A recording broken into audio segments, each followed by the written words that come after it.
Saya ingin berbagi perjalanan saya 2 minggu yang lalu, teman-teman sekalian. Ada program umrah, alhamdulillah Allah mudahkan. Tapi kali ini saya punya pengalaman pribadi plus Aqsa, pergi ke Palestina, dan juga alhamdulillah Allah mudahkan masuk dan sholat di Masjid Aqsa. Setelah saya masuk ke sana, saya mendapat banyak sekali hal yang semestinya memang saya rasa saya sampaikan, khusus pendapat saya pribadi. Tidak ada hubungannya dengan siapapun, ini pengalaman saya saja dan saya ingin berbagi kepada jemaah yang mendengarkan ceramah saya. Kalau Masjid Aqsa itu adalah salah satu masjid yang sekarang ditinggalkan oleh kaum muslimin. Mereka tidak ada yang datang ke sana, dan memang upaya orang-orang Yahudi dan orang-orang yang tidak ingin agar kaum muslimin bisa merdeka di sana itu menyebarkan isu, informasi yang banyak sekali sebenarnya tidak sesuai dengan fakta di lapangan. Betul Israel sudah datang dan mengambil alih negara itu, tapi masih banyak kota-kota yang merdeka dan kaum muslimin di dalam masih memperjuangkan hak-hak mereka. Saya temukan di sekitar Masjid Aqsa kaum muslimin berdagang, mereka berjual beli, mereka sekolah. Walaupun di situ ada posko-posko militer Israel, tapi mereka tidak melarang kaum muslimin untuk beraktivitas. Dan juga pada saat kita masuk ke dalam masjid, di pintu gerbang masjid itu ada tentara Israel yang menjaga, dan ada juga di bagian dalam tentara Palestina, polisi Palestina, yang memang kita cuma sekedar melewatin mereka untuk berjaga-jaga dari sisi keamanan saja. Dan sampai sekarang ada beberapa orang Yahudi yang berusaha masuk ke Masjid Aqsa, tidak diizinkan oleh polisi Palestina dan mereka tidak bisa buat apa-apa. Kalau ada satu warga Palestina yang sempat membunuh satu orang Israel, maka yang terjadi adalah mereka mengejar satu orang itu. Kalau sudah ditangkap, Allah mudahkan dia mati syahid misalnya, maka kehidupan kembali seperti semula. Walaupun ini bukan berarti kita menganggap remeh bahwasanya di sana masyarakat sedang ditindas. Iya, memang namanya penjajah gitu kan. Tetapi tidak sebesar apa yang digambarkan oleh media, sehingga membuat kaum muslimin tidak ada yang mau ke sana, ketakutan kalau ke sana nanti jadi susah, nanti bagaimana. Sampai ada satu jemaah saya yang mengatakan kalau ke Masjid Aqsa terus bagaimana, di sana lagi konflik, nanti kalau mati bagaimana? Mati dimanapun kita berada, gitu kan? Dan kalau memang kita dikaruniakan mati karena dibunuh oleh orang Yahudi, itu luar biasa, mati syahid. Hadis yang sahih menjelaskan kalau seseorang itu dibunuh oleh ahli kitab, maka pahalanya double syahidnya. Beda kalau orang terbunuh oleh ahli kitab, maka pahalanya double dibandingkan dengan kalau terbunuh oleh orang biasa atau masyarakat atau selain daripada ahli kitab. Intinya begitu.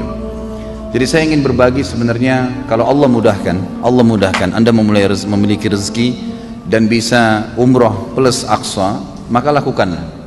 Karena saya temukan di sana kaum muslimin sangat luar biasa. Kami disambut dengan sangat hangat di masjidnya, sampai imam masjidnya pun datang menyambut kami, memanggil ke sekolahnya, menerangkan apa yang beliau lakukan selama itu aktivitas di sana.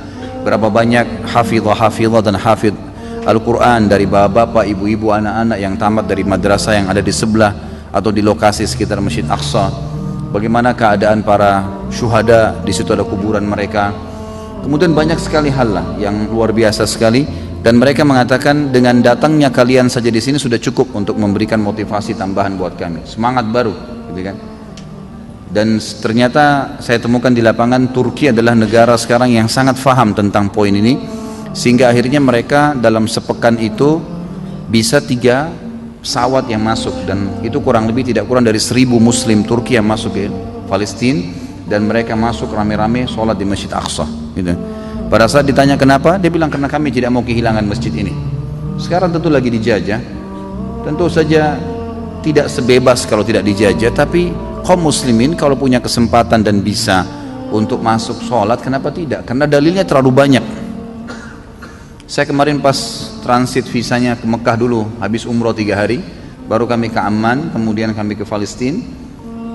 Amman 2 hari, Palestina 4 hari, kemudian ke Madinah 3 hari. Di Mekah saya sempat mampir di satu perpustakaan, penjual toko buku lah. Saya beli buku khusus untuk Palestina, dan saya temukan buku, alhamdulillah Allah kasih taufik, seorang doktor yang memang asli Palestina, itu yang menulis dengan buku bergambar atlas khusus untuk Palestina. maka saya mendapatkan banyak informasi baru di situ. Di antaranya hadis-hadis yang beliau angkat, sejarahnya, kisahnya dan seterusnya. Dan masjid itu sangat agung, luar biasa. Dari jarak jauh kalau kita lihat mungkin seperti biasa, tapi pada saat kita masuk ke dalam itu masjid yang sangat luar biasa. Kalau saya bahasakan sangat leks, bagus sekali. Batu-batu yang digunakan batu-batu gunung yang seperti marmer tapi warnanya putih, cuma bukan marmer, bagus sekali batu itu dan sangat bagus bangunan itu, sangat luar biasa gitu. Ya, sangat bagus dan sangat luar biasa. Dan sejarahnya sangat panjang. Belum lagi hadis-hadis Nabi, ada hadis tentunya yang berbunyi dan ini dilemahkan oleh para ulama, diriwayatkan Baihaqi bunyinya, salat di Masjid Haram Mekah 100.000 pahala, salat di masjidku ini, di Masjid Nabawi maksudnya 1.000 pahala, dan salat di Masjid Aqsa 500 pahala. Tapi ini hadis dilemahkan oleh para ulama hadis. Dan ada hadis lain diangkat oleh penulis buku itu, dikatakan ada hadis yang dihasankan oleh para ulama, yaitu hadis yang berbunyi Nabi SAW pernah bersabda, salat di Masjid Aqsa adalah 1/4 dari salat di masjidku ini. Maksudnya kalau di Masjid Nabawi 1.000 pahala, Masjid Aqsa itu 250 gitu kan. Tetapi ada hadis yang lebih kuat daripada itu, dan ini juga baru saya temukan kemarin riwayat itu. Kemudian dikatakan Nabi SAW bersabda, Sulaiman telah meminta kepada Allah, Sulaiman alaihissalam, Nabi Sulaiman, karena Masjid Aqsa itu dibangun oleh Nabi Ibrahim alaihissalam 40 tahun setelah dibangunnya Masjid Haram Mekah.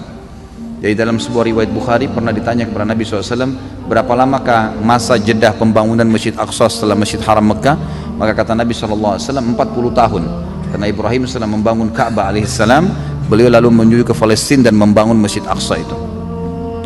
Tapi yang jelas Masjid Aqsa ini ada riwayat yang lain diperbaharui lagi oleh Sulaiman alaihissalam, salah satu keturunan Nabi Ibrahim alaihissalam, dan beliau berdoa setelah selesai membangun Masjid Aqsa berkata, kata Nabi SAW, Sulaiman meminta 3 hal setelah membangun Masjid Aqsa. Yang pertama, minta agar kerajaannya diawasi oleh Allah secara langsung. Yang kedua, minta agar kerajaannya tidak ada yang menyamainya. Dan yang ketiga, memohon kepada Allah agar tidak ada siapapun yang sholat di masjid ini, di Aqsa itu, niatnya murni untuk sholat, kecuali dia akan kembali seperti baru dilahirkan oleh ibunya. Dan hadis ini mendekati derajat sahih.